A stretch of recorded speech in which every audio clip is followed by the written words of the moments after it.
Como pode? Iniciando o podcast, sou a Flávia Rodrigues, sou estudante de Direito do primeiro semestre da Faculdade São Judas. Estamos aqui com 2 integrantes do curso de Direito também, o Adirnei e o Danilo, e nós viemos falar sobre um tema, o aborto.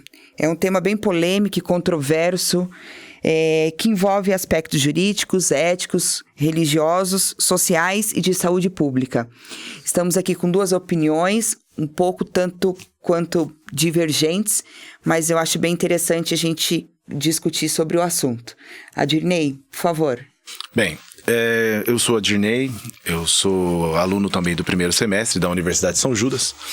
Bem, a minha colocação é contrária ao aborto e eu me embaso no fato da embriologia, né? Primeiramente no fato da embriologia, que é uma ciência que estuda os embriões, e ela afirma, entre as suas afirmações, que quando o embrião, que é a junção do espermatozoide com o óvulo, eles se juntam, aquele ser, ele já tem um DNA próprio.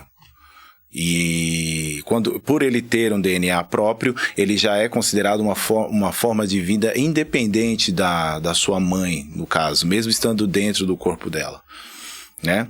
E então, no meu caso, no meu ponto de vista, interromper a existência desse embrião equivale a um assassinato. Porque você, por exemplo, se você vai julgar um caso onde você precisa identificar alguém, hoje em dia nós usamos o DNA da pessoa para identificar. E se você usa o DNA para identificar uma pessoa, aquele ser, portanto, já tem uma identificação, logo ele é um ser vivo. Sendo um ser vivo, independente do que ele vai se tornar, ele já tem características da sua individualidade. E a Constituição, no seu artigo 5º, ela dá direito à vida do indivíduo. É onde eu me baseio e é onde eu me fundamento. Bacana, Adirnei. Um tema bem polêmico. Você trouxe aqui questões biológicas, né? Tentando fazer com que justifique seu posicionamento. Agora, Danilo. Então, o pensamento do Adirnei é bonito, na teoria é lindo. E, assim, eu acho que você tem estudado muito Platão, né? Que vivia muito no mundo das ideias. Mas, olhando pelo fato de que o aborto não só vive na teoria, a gente tem o fato de muitas mulheres hoje em dia morrerem por conta de tentarem aborto em casa ou aborto clandestino. Danilo, você tem esses dados? Acho que tem um dado da OMS, né? Quantas mulheres vêm a falecer por dia? 4 mulheres... geralmente, uma média de 4 mulheres por dia morrem por aborto ou clandestino ou feito de forma não convencional, nas suas casas. Então, levando em conta, assim, quem quer fazer o aborto, ela toma a decisão de fazer o aborto. Muitas vezes fazem aborto por não ter necessidade de criar mais um filho, ou muitas vezes por não ter estrutura familiar para aguentar uma criança. Ou assim, ninguém faz aborto em sã consciência para matar uma vida. Claro, é uma vida, mas muitas vezes a gente tem que levar pelo ponto de que a pessoa tomou a decisão de fazer o aborto. Se tomou a decisão de fazer o aborto, é claro, ela precisa de um acompanhamento psicológico, precisa saber que ela está bem psicologicamente, que ela está tomando uma decisão que ela está em si, né? Não está doida nem biruta.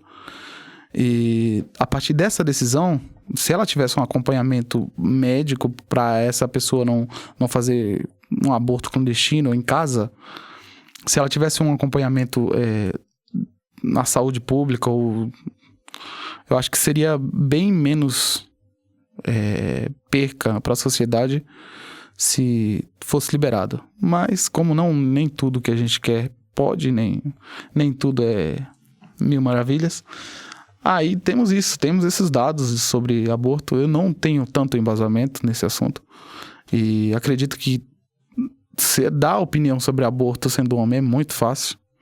Se fosse a gente que tivesse... Passasse por isso, você acha que ia ser mais complicado? Sim. Eu acho que seria uma opinião mais fundamentada. Bem, é aquilo que eu já havia afirmado no começo, mas ainda tem uns outros detalhes. Por exemplo, para chegar num aborto, existe um contexto envolvido. Então, do meu ponto de vista, se houvesse realmente um planejamento, como tudo que nós fazemos, existe um planejamento. Tudo que se faz, existe um ensaio. A gente está fazendo esse trabalho aqui hoje, por quê? Porque nós decidimos fazer, nós planejamos fazer. É claro, existem desdobramentos que estão além da nossa vontade, mas principalmente nós decidimos fazer. Então, não adianta utilizar o caso do aborto só como um incêndio. Eu sei que o incêndio está acontecendo, entendeu? Eu sei que nós estamos apagando fogo no caso do aborto, mas nós não podemos socialmente pegar tipo, vamos descartar uma vida simplesmente como se fosse apagar um incêndio, não. Porque quando você toma essa atitude desse descarte, pelo menos do meu ponto de vista, você está criando um precedente de que a vida, ela é menos importante do que o contexto social que você está inserido. Porque é o que acontece no caso que você comentou, dessas mulheres que morrem. 4 mulheres morrem, cara. Entendeu? Por quê? Porque um dia elas resolveram ter uma relação sexual e depois dessa relação sexual deixaram rolar e falou, seguinte, mesmo sabendo que podia ter esse risco, é como... Entendeu? É como um camarada que, por exemplo, o cara do Porsche. Aí ele entrou no carro, que se lasca, eu vou beber e já era. Eu acho que a gente tá fugindo um pouco do assunto e trazer isso um pouco mais para hoje você ver a questão do aborto como um assassinato. Eu vejo assim, o Estado ele tem muitos recursos para atuar na prevenção. Para simplesmente chegar e dizer na contenção da vida, sendo não que chegar a vida, a fazer o aborto. Não chegar a fazer o aborto, exatamente. Inclusive, olha só, se aquela pessoa não tem condições de criar a criança, por que não desburocratiza a adoção? Por que é tão burocrático você cuidar de criança? No entanto, esse cuidado excessivo para você adotar não é levado em conta quando é para instruir uma pessoa a ser gestante. Porque, olha só, chega no carnaval, legal, distribui camisinha aí, já era. Então. Entendeu? Mas aí, o que vai acontecer depois? É depois que vai acontecer o incêndio. E nós estamos alimentando esse incêndio. Porque a nossa cultura brasileira, inclusive, alimenta esse tipo de coisa. Então, do meu ponto de vista, era isso. Você tem recursos e você tem ideias e você tem material suficiente para posicionar na cabeça das pessoas como se comportar antes que isso aconteça. Porque depois que aconteceu, realmente, cara, não dá pra desabortar. Você entendeu? Do mesmo jeito que nascer um bebê não dá pra dizer, olha, aqui não tem uma vida, também não dá pra desabortar. Isso vai ficar pra sempre numa história de uma mulher. Nós podemos pular fora, nós somos homens, a sociedade pode pular fora, ela é uma pessoa jurídica constituída pela lei, mas e esta mulher? E o impacto, você trazendo isso, você colocando numa situação de que isso é um assassinato e que tem que ter toda uma prevenção anterior, concordo, deveria ter, não chegar, mas o ter a gestação, o ter o filho, isso você acha que não vem... Qual é o impacto hoje na sociedade? Não seria pior isso? Essas mães que têm e não têm condição? Você acha que o aborto... tem um número, não sei se você consegue passar, Danilo. As mulheres que chegam a fazer aborto são as mulheres que já têm mais de 2 gestações. Mais de 3 gestações. Mais de 3 gestações. Não é aquela mãe de primeira viagem. Sim. Então, é uma questão de... condição social para você pensar na sua... dar uma condição para os filhos que você já tem. Então, é difícil, né, Danilo? Você consegue trazer algum posicionamento nesse sentido? Então, hoje tem 2.191 crianças para adoção hoje no Brasil e nem 10% é adotada por dia. Mas por quê? Qual é a causa que eles dizem? É falta de interesse da sociedade em adotar? Falta de interesse da sociedade. E, assim, a população brasileira, ela existe porque a gente não teve esse si. Se a gente pudesse tomar por si, a gente poderia educar as crianças na escola, poderia colocar a educação sexual melhor na escola, poderia... Então, o fogo, igual você falou, o fogo já está aceso já. A gente não pode pensar por um fato de a gente poderia não ter alimentado essa chama, mas já foi alimentada. Não é o carnaval que faz filho, não é... Não é isso, cara. É um problema público e que a gente tem que olhar. A gente tem que tomar o aborto como algo mais palpável.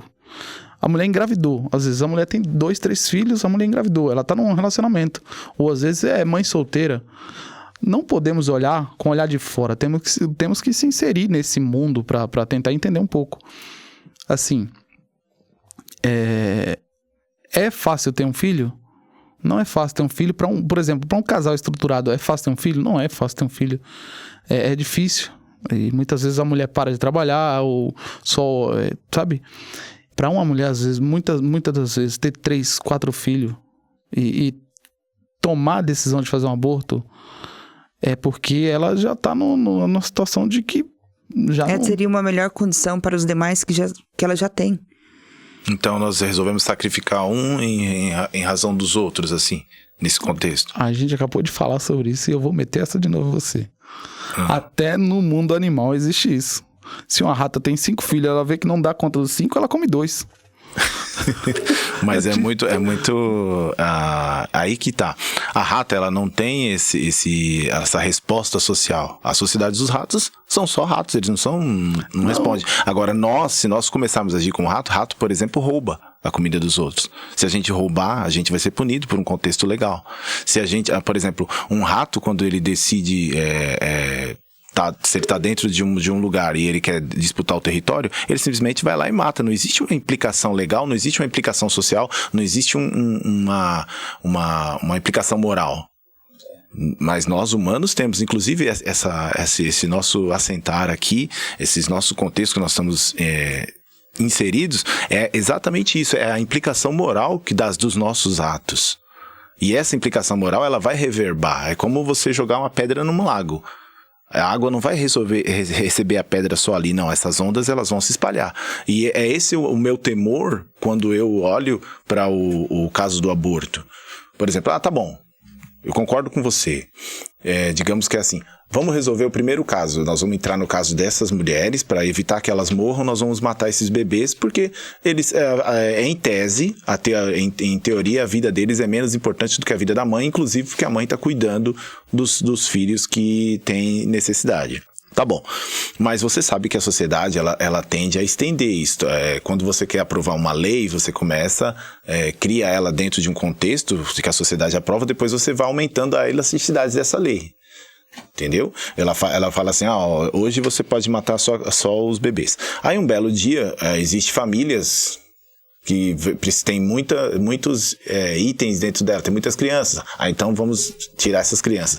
Nós temos um adolescente problemático. Se livra do adolescente. Vai chegar uma hora que qualquer inconveniente você pode se livrar, independente de ser uma vida ou não. Essa implicação, ela vai... Imagina isso, além da insegurança moral, a insegurança jurídica que trará numa sociedade como a nossa, que precisa de contratos. Tudo é feito com contrato. Nós estamos aqui porque estamos num lugar onde tem uma empresa. Essa empresa, ela foi instituída num contrato e existe uma segurança jurídica para nós estarmos aqui. Inclusive, a gente estava até comentando antes de trazer os filhos aqui para aprenderem nesse local. Por quê? Porque existe uma segurança passada. E é isso que a sociedade traz através dos nossos atos. E a moral serve é o cimento para essas coisas. Então, tudo bem. A gente pode decidir distorcer a moral, porque ela apesar dela é autoconsciente, autoexistente, mas ela está tão intrínseca à nossa individualidade, ao nosso arbítrio, que a gente pode distorcer, torcer, fazer o que quiser com ela. Mas isso vai trazer implicações reais para o nosso mundo real. E quando elas trouxerem, nós não vamos saber como lidar com isso, porque nós estamos simplesmente abrindo isso. os contratos, o direito positivo, ele existe porque as pessoas não sabiam dar uma solidez ao contexto moral. E depois nós vimos que o próprio direito positivo acabou sendo uma arma para que pessoas de moral que nem tão legal, Adolf Hitler, por exemplo, usasse o juspositivismo para fazer as maldades que ele fez. Então, eu concordo, nós temos um problema, eu concordo, nós temos um incêndio para apagar, mas a que preço? Quais as ferramentas que nós vamos usar para apagar esse incêndio? E no meu caso, na minha posição, eu acredito que destruir a vida do embrião não é o caminho certo. Bom, agora eu vou dar minhas considerações finais, que eu acho que... Finais? Mas de considerações finais, eu penso o seguinte... eu acredito que uma saída seria a liberação do aborto. Claro que com as precauções que eu já disse, a mulher fazer um acompanhamento psicológico, fazer um acompanhamento médico para saber o que pode ser feito, como pode ser abordado. Do mesmo jeito que o homem pode fazer esterilização, a mulher também poderia ter esse direito, que é o corpo dela, a decisão deveria ser dela. E depois desse acompanhamento, colocar, por exemplo, uma pena, por exemplo, você penalizar uma mulher em ela fazer o aborto, em tirar o útero dela, ou ligar as trompas, fazer algo, tomar um toma lá da cá. Você vai fazer esse aborto, então vamos tirar suas trompas. Já que você não quer ter mais filho, ótimo, tiramos suas trompas, você não tem mais nenhum. Até seria uma decisão justa, mas assim mesmo seria um jeito de punir a mulher. Já que ela está girando uma vida, deveria ter uma punição, né? E vendo por outro lado, um aborto, você tem que entender, uma vida, ela só é considerada uma vida. Já tem você sabe se tem um tempo fixo que uma vida é considerada uma vida? De acordo com a embriologia, no momento da concepção. Não. Com a ciência. Então, a embriologia é uma ciência. Quanto tempo? No momento da concepção. No momento em que o óvulo e o espermatozoide se encontram, ele é um organismo difuso. Isso aí é um debate bem... Como é que se fala? Bem complexo, e ninguém ainda define uma vida, o tempo que existe uma vida. Claro, a vida é formada a partir do momento em que ocorreu, mas que é considerado vida mesmo é das 6 meses.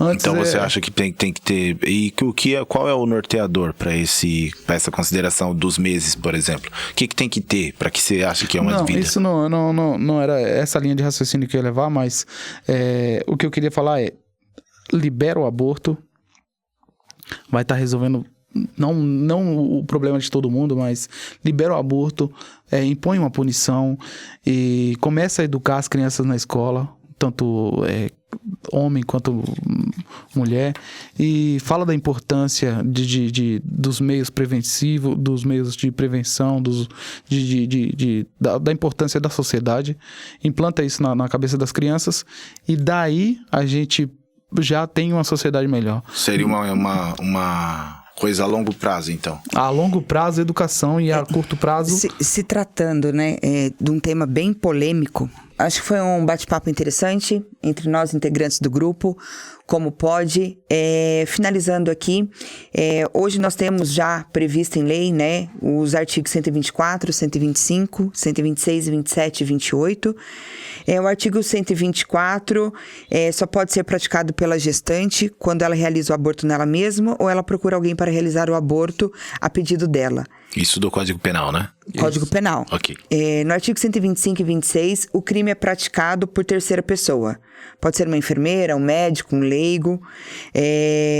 Qualquer pessoa que provoca o aborto na gestante com consentimento dela ou não. No artigo 127, existem as punições mais graves se a mulher sofre lesão corporal grave ou morte. O artigo 128, que são as hipóteses de aborto legal no Brasil. Existem 2 situações no Código que chamamos de excludentes de licitude e uma na jurisprudência. A primeira, quando a gravidez resulta de estupro, Isso. e a mulher autoriza o aborto. Segundo, quando há risco de vida para a gestante e não há outro meio de salvá-la. E essa terceira hipótese, que não se encontra no Código, mas decorre de uma previsão do Supremo Tribunal Federal de alguns anos atrás, que é o aborto do anencéfalo, que é aquele que, ser inviável, ser que não vai conseguir sobreviver muito tempo fora do corpo da mãe. Então, hoje a gente já tem essas previsões no Código Penal, que são bem discutidas e vão ser, né, há um bom daqui para frente. Mas eu acho que a gente encerra aqui com esses depoimentos que tivemos. Obrigada, Danilo, Dirney. Valeu. Obrigado.